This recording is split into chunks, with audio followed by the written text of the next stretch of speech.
የአንተ ሴት ልጅ ማርያም ነኝ። ምንድነው ያደረግሽው ማርያም? ካንተ ጋር ሲሄድ እንደዚህ ለብሼ ነው የምሄደው።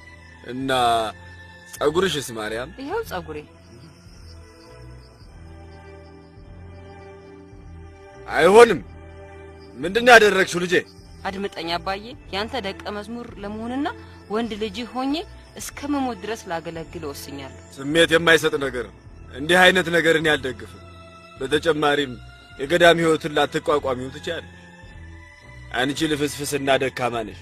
የገዳም ሕይወት ደግሞ አድካሚና ጽናትን የሚጠይቅ ነው።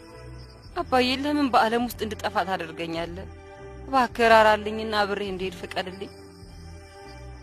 ምንድነው የምትይው? አባዬ ትተኝ የምትሄድ ከሆነ ለምሰራው በደልና ኃጢአት ሁሉ በኢየሱስ ክርስቶስ ፊት አንተ ተጠያቂ ለመሆን ኃላፊነቱን ትወስዳለህ። እምቢ አልሽ? አባዬ ፍቃድን እስካላገኘው ድረስ አቋሜን አልቀየርም። በውሳኔሽ አትጸጸችም? ማን ስለርሱ ያልማል?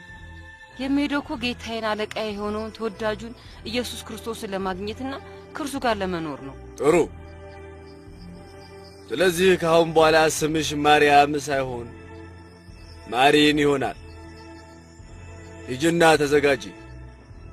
እኔም ኑዛዜን እንደገና ልጻፈው። ያለኝንም ሀብት በጠቅላላ ለድሆች ለምስኪኖችና ለአገልጋዮቼ ላከፋፍለው። እኔና አንቺ ደጋግመን እንዲህ የሚለውን የመጽሐፍ ቅዱስ ቃል እያልን ወጥተን እንሄዳለን። እናቴ ማኅፀን ስመጣ ራቁቴን ነበሩ፣ ወደዛም ራቁቴን እመለሳለሁ።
ብዙ ነው ይሄር ነው።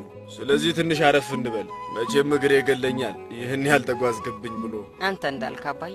አንቺም እዚህ ጋር አረፍ በይ ማርያም። አባዬ ስሜ ማሪን ነው፣ ያንተም ወንድ ልጅ ነኝ። ረስቼዋለሁ። አንተም እዚህ ጋር አረፍ በል ማሪን።